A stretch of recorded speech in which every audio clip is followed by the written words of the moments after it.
Hi, and welcome to my channel. This is my first YouTube video, so I'm really excited to share with all of you. My name is Lucia Wang. Before we start talking about friendship and sex, I would like to talk a little bit about who I am and the books I've written. I have been married 3 times. Currently, I'm in my third marriage. I met my current husband online through dating, through a dating app, I should say. And like most of you nowadays, if you are single, that seems to be the most efficient way to date is online. I know back in the old days when our parents were looking for a spouse or a mate, it was quite different back then. The technology wasn't there, and people met the old-fashioned way, whether it was through friends, family, or prearranged marriage. But nowadays, it looks like the dating apps are the way to go. So I do have experience in being married and unfortunately being divorced, and I was single for 9 years before I met my current husband. With that said, just going to briefly go over the books I've written. My most recent book is Fairy Tales Are for Frogs: The Reality the Reality of Happily Ever After. Um, this book is helpful for people that have been in a long-term committed relationship, or if you've been married for a long time. As we all know, if you have been married or in a long-term relationship, there are challenges within that framework. So this book will help you. I feel would help you find your happiness and maintain your happiness if you are in a long-term relationship. Okay. The second book is for singles. If you're single, I would recommend Kissing Frogs No More: The Secret to Finding Prince Charming. I wrote Prince Charming, but it's not gender specific. So we just want to say that if you're a guy or a man, whatever, it's also for finding your princess. Um, and this book is, obviously I'm not going to give away the secret, so you're going to have to read it. But it is a very good read, I feel, for singles who are who are just need a little help and direction on how to date. And it will apply to you if you're dating online, because I actually wrote this book when I was single. After my second marriage failure, I was in the dating field for 9 years, and this book will help you. Uh, it will give you, it will actually help you in your dating. Okay. My next book is Suffering No More: How to Say No to Destructive Relationships and Yes to Happiness. This book I wrote after my second marriage. I went. It was a painful divorce. I was married for about 15 years, uh, and what makes this book I would recommend if you are very religious, spiritual, or if you consider yourself a person of faith. I actually struggled with my decision to get divorced in this when I had before I wrote this book. And the reason is because I still am. I'm a Christian. I do believe in God. And when I was going through my divorce, I struggled with a lot of questions that I had being a Christian. If you are a Christian or you're religious, the implications of divorce, right? We always, from a Christian standpoint, we've always been told that Jesus frowns upon a divorce. So there's a lot of guilt and a lot of, I want to say confusion surrounding the idea of getting a divorce. But I did work through that, and I this is just a good book if you are in that position right now, or if you've already been through a divorce and you are a strong Christian. I would definitely recommend it. It will help anyone who's been in a destructive relationship, and hopefully this will help you out. My final book is called Heart and Soul, and this is basically just a collection of my life. It says life inspired stories, writings, and poems. Like I said earlier, I've been writing since I was in third grade. I enjoy writing, uh, but I did some more serious writing, I would say, when I was in my 20s. In my early adulthood, I wrote more seriously about poems, and during that time, especially in our 20s, we're very emotional, and we just start having, we start going out meeting people and going on dates, and so during that time, there's a lot of feelings, that I had. So If you want to get to know me a little bit more personally, I would recommend this book as well. And that wraps it up for all my 4 books. And now we can dive right in to the topic at hand, which is friendship and sex. Um, I do want to say that friendship, why I'm stressing friendship is because through everything I've been through, and I know that all of you who've also been dating and we've been married and divorced and dating, we all know how important friendship is. And the problem is that I've realized through my own experiences as well is when you're dating, it's very difficult to remain objective, right? You meet somebody and you're attracted to the person, and next thing you know, you guys somehow just fall in love, and things kind of get rushed, and you really kind of lose objectivity, and you don't get to take the time to, there is a proper amount of time to get to know somebody and to know somebody really well, and that's the key here. So I want all of us to look at dating as Bill as making a cake. For those of us women especially who know how to bake, we all know that before you bake anything or make anything, there's a recipe and then ingredients, right? So when it relates to relationship, I want to think us to think of a cake as the relationship. The key ingredients is the friendship. And then at the very end, after you bake your cake, the last step is the icing, right? We all know that when the cake's done, you pull it out of the oven. That's when you put the icing on. And the icing is like the last finishing touch of the cake. And so, what I would like to try to visualize is that when you go into a relationship, think of it as a cake that you're trying to make. So, we need to know what ingredients to put in the cake, right? So when it comes to friendship, there are certain ingredients that relate to friendship, and that's what we're going to talk about next, is friendship. And in friendship, I want us to think of the way you spell friend, FREIEND. There's 6 letters to that word. So I'm going to designate the ingredients by each letter, what it stands for. So if you want to take notes, feel free. Uh, I'm going to try to talk slower so you have time to write this stuff down. If not, you can always go back to this video, and let's see, we're at 7:43. So you can look at 7:43 around that time frame to rewind and listen to it again if you didn't take everything down that you wanted to. Okay, so let's start with friend, and the first letter is F, and that stands for fun. Okay, so the question is, are you having fun with this person that you just met? Are they fun to be around with? Are you fun to be around with? And I think with all these qualities that we're going to cover, I want you to realize that a lot of times we don't think about, we are just expecting others to have all these qualities, but we don't realize that we ourselves need to be the same way. If we expect someone to be nice, we have to be nice, right? So just something to keep in the back of your mind when we go over this. It applies to yourself as well. So is this person fun to be around with? Are you fun to be around with? We all know people that are just not fun. They, they just zap the joy out of life and the party and the mood. So, it's very important when you're out with somebody, see how you feel. Are you guys having fun? And I do want to say fun is relative, because what some of us might consider fun may not be fun for someone else. For instance, you could have 2 nerds that are into astronomy, right? To them, may mean going to a museum and going and look at telescopes and look at stars and the galaxies as their night out as fun. For some of us, it would be very boring, right? And so for some of us, it could be going to an amusement park, going on rides, uh, whatever. So I just want to say that fun is going to be relative to the individual people and the couple. Okay, and then the next one is R for respect. This is a big one.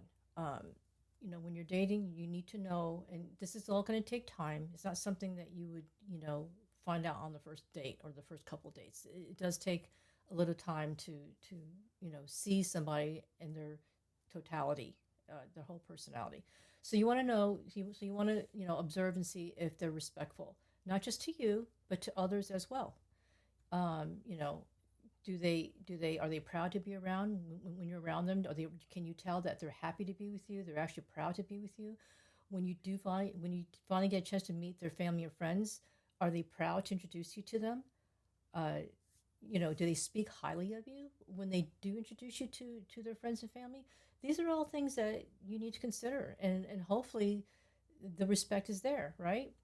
The third thing is I for inclusivity.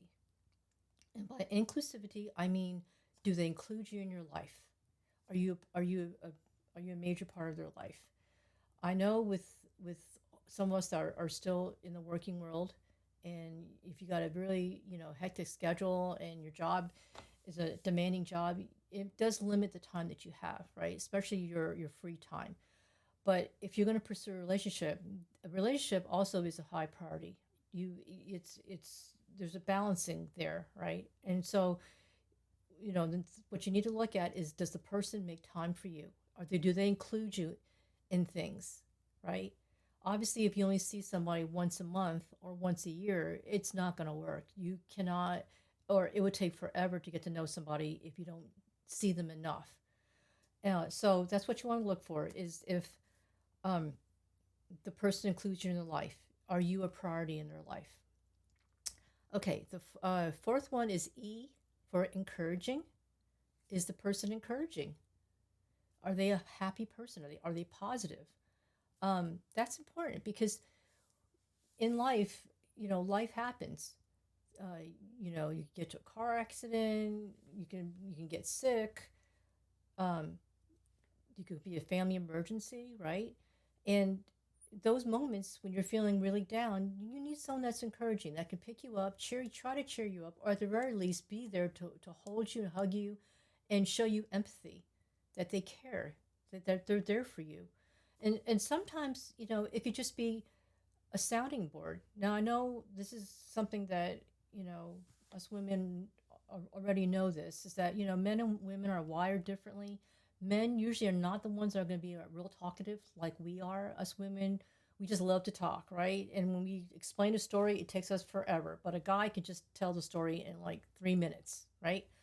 Um, so when it comes to, how this relates to encouraging, is that, sometimes guys think that they have to, rush in and try to, solve the problem for us, right? And when it comes to encouraging, most of the time, us women, we just want someone that will listen. They don't even have to say anything, but if they could just sit there and just take in what we're saying, and then, and put their arms around us, hug us, or if they do say something to affirm our feelings, doesn't mean they have to totally agree with our feelings, but to acknowledge our feelings, right? So if you're having a bad day, and you come home from work and you're having a bad day, the last thing you want is someone to sit there and debate with you, right? And argue with you about how you feel. It's not up for discussion about, it's not up for debate on how you feel. Your feelings are your own feelings, right? So, you know, encouraging is very important. That's very important as far as trying to find a real friend. The next one is five is N for natural, and by natural, is, does the person, when you're with that person, do you feel like yourself? Do you feel naturally like yourself? We've all been in situations where, there's just something, it's the situation feels like it's forced, right? Um, you may have been on a date where the guy and you, there's just, for some reason, there's not enough common ground that you can't even get a conversation started, right? Or you feel like you're the only one trying to find things to talk about because the other person doesn't really have much to say, or vice versa. So, and then there's some people that you date, it just seems so natural. You just click right off the bat. The conversation is very flowing, and you it ends up being a very enjoyable conversation. So, feeling like yourself is really important, and I think that's a red flag that a lot of people miss. Is they think maybe there's something wrong with us, and why we don't, why the conversation is not flowing. Maybe we're doing something wrong.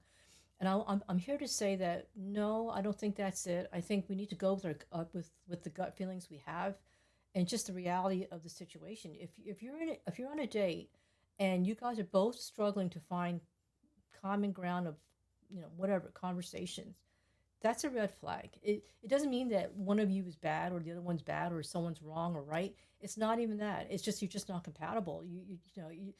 We obviously can't feel natural with everybody, and so they just not, you or them are just not a good fit, and that's it. It's just as simple as that. So just something to keep in mind to see how you feel, whether, and don't try to force the issue. I think a lot of times we try to force or mold ourselves to fit in with that other person, and that's not really being true to yourself. We all have seen this happen, right? I mean, I've done it, you've done it. You meet someone, and let's say they're totally different from you. Let's say the date you're on is very outgoing and gregarious. They're the life of the party. You, on the other hand, is more reserved, shy, contemplative, maybe even. And so you can tell right off the bat. Now, they say opposites attract. Yes, sometimes they do attract, but sometimes it's just plain awkward. And that's when you don't feel like yourself. And then that's when sometimes, if you're not careful, you try changing who you are temporarily to fit that person. So, like in this example, this person is really outgoing and loud and boisterous, and you're not. You may just start becoming that way just so you can feel more relaxed with that person, right? So when you're normally quiet, you may just start flailing your arms and acting all excited, and just to mimic his level of energy.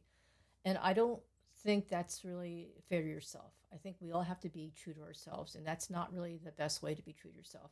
So anyway, without belaboring that point, I think you understand what I'm trying to say. um, looking at yourself and seeing how you feel, if you can be yourself with that person, is very important.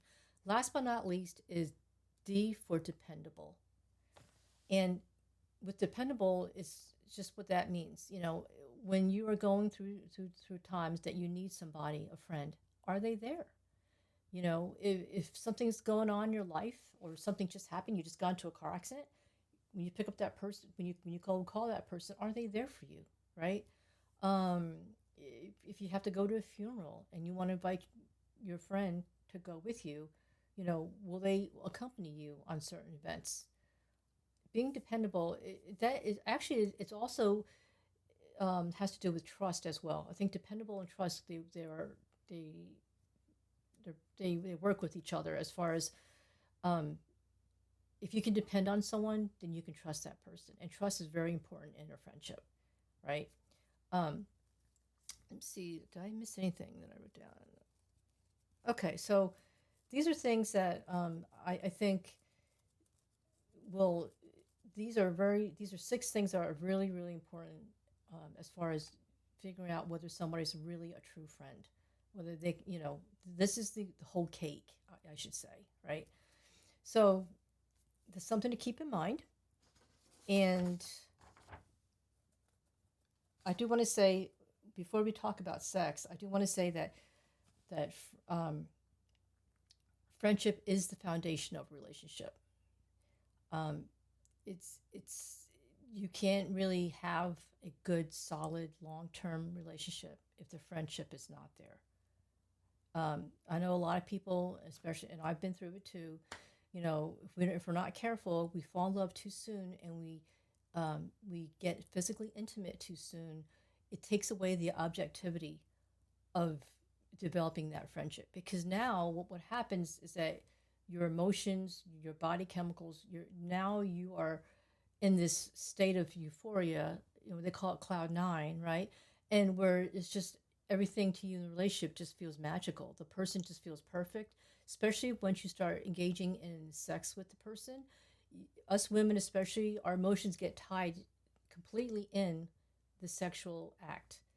And so now our expectations get higher, and now we're on the hunt to possibly, get married and move on to the next level of commitment, when we haven't even established the beginning stages of a friendship. And that, I think that's I believe that's the cause of a lot of failures of relationships, is that when we move close too quickly into the sex realm, we don't give ourselves or the person the chance to see if there's enough compatibility, and whether we can be really true friends to go to that next step.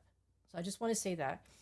And with that, I do want to say, so friendship is, I want to, in summary, I want to say friendship is the foundation of the relationship. Sex is one of the many enjoyable, fun activities within a relationship. Let me say that again.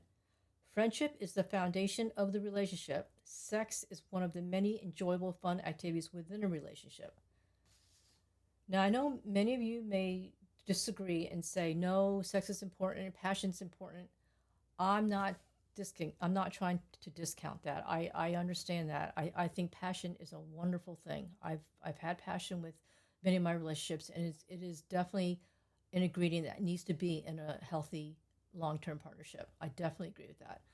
However, um, it's still sex is still an activity. It's I'm not saying it. I'm not trying to rank activities like sport activities versus sexual activity versus another kind of watching TV. All these activities, but in reality, if you think about it, sex is an activity.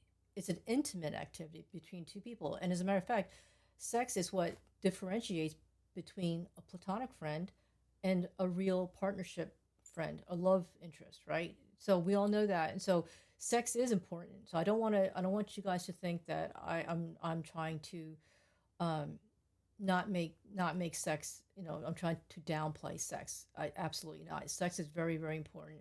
The passion in relationships is extremely important. Actually, the passion is probably more important than the sex, because sex is really just the act of it, but it's the feelings that go with it in your passion, right? If you don't have any feelings towards somebody, you have sex with somebody, it's meaningless. It's but if the passion is there and you have sex with somebody, it makes it even more enjoyable. So, but I just want to point out that it is a sexual activity, and the reason why I want to say that, when you're young, it's not something you really think about, because when we're young, we're sexually healthy and we're active, right? As we age, I can speak for all those of us who are over 50. I don't know if so without giving away my age, but I do want to say that when you are older, and you know what, it may not even be older. If, for instance, if you have sometime, someday, God forbid, you may have a physical handicap, right? As we age, our bodies don't work like they used to. Women, may have their issues, and they may not, you know, be at their utmost peak of having sex. Men too. Men could have, men could have uh, erectile dysfunction issues, right? That's a common thing with older men. And so I just want to say that, in reality, for you young people out there, just something to keep in mind, that I know, when you're young, that's not something you really think about. But when you get older, it is something you think, because it can happen to you. You might get a health condition where you're not going to be at your optimum in sex. Or, God forbid, something happens. I know a lot of women, they get their uterus removed. Now their vaginal areas dried out, right? Um, who knows? But all I'm saying is we need to keep an open mind. And the reason why, and when you get older, you'll hopefully you'll see that sex is just sex, as I said, is just an enjoyable, fun activity. Uh, you know, and that's it. So, because if you do get sick, or when you get older and you're not able to have sex anymore, does that mean the relationship's over? See, this is why I want to talk about this, is because I don't think it's healthy to base a relationship just on one factor, which is sex. Um, it's an activity, right? So, for some people, maybe that's the most important thing, and maybe they would leave a partner once they can't have sex with that person anymore for whatever reason, right? I'm just proposing that, with everything else being equal, if the relationship if the relationship um, from a totality standpoint is a good one, a great one. If you've been married 20, 30 years and the relationship is awesome, and let's say something happens down the road, and one or both of you cannot engage in sexual activity, it doesn't mean the relationship is now, a bad one, and one that needs to be, you know um, um, it's not something that you have to leave a relationship because of. So that's just something I just want to quickly point out, to keep in mind that, um, you know, when for you young people, go for it, right? If you, while you're young and you're healthy, enjoy it. right? Enjoy it. And for those of us who are still sexually active and can have enjoyable sex, definitely enjoy it. I just want you to realize that if for some reason down the road that part of your relationship changes, it doesn't necessarily mean you throw everything out at that point. That the relationship's not over just because that one activity can't be done anymore. There's so many other activities that two people can enjoy in life, that can be fun. Okay, and that's it. And then the other thing, um, and on that subject of sex, is that when from my own experiences being married and divorced twice, I can, and I don't, please correct me if I'm wrong. If you guys have also been divorced, let me know your thoughts as well. But from my experiences, sex is not usually the reason why people file for divorce. Or when relationships end, they usually don't end because the sex is bad, right? That's not what the complaints that lawyers hear or other or counselors hear. It's not the sex. As a matter of fact, some men will tell you, good sex or bad sex, even bad sex is good. Now, for us women, that's another story. I don't think we think that way because, we are wired differently. We look at sex very, very, very differently than men at times. And so for us, it's not that way. Um, so, but I'm getting off tracks here, but I just want to say that the people, if relationships fail, it's not because of the sex. It's because there's a lack of friendship at that point. The two people are just not getting along anymore, and they're not friends. And that's why it brings us back to this today's topic of why I am emphasizing the importance of friendship, because that's what's going to take you through the long run of life. And just like I said earlier, if you can't have sex anymore, the friendship is still there, right? And so that's why friendship is very, very important. So, with that said, um, I hope this helps clarify some things. Definitely feel free to share your comments with me below in the comments section. If you have any questions or if you want to just comment anything, I enjoy reading comments. I will definitely reply to your comments as soon as I can. So anyway, folks, it's been fun doing this video. Click like and click share if you enjoy this video, and hit the subscribe button if you want to know when my future videos are going to be happening. And until then, I just want to say thanks for watching, and I'll see you the next time. Okay, bye.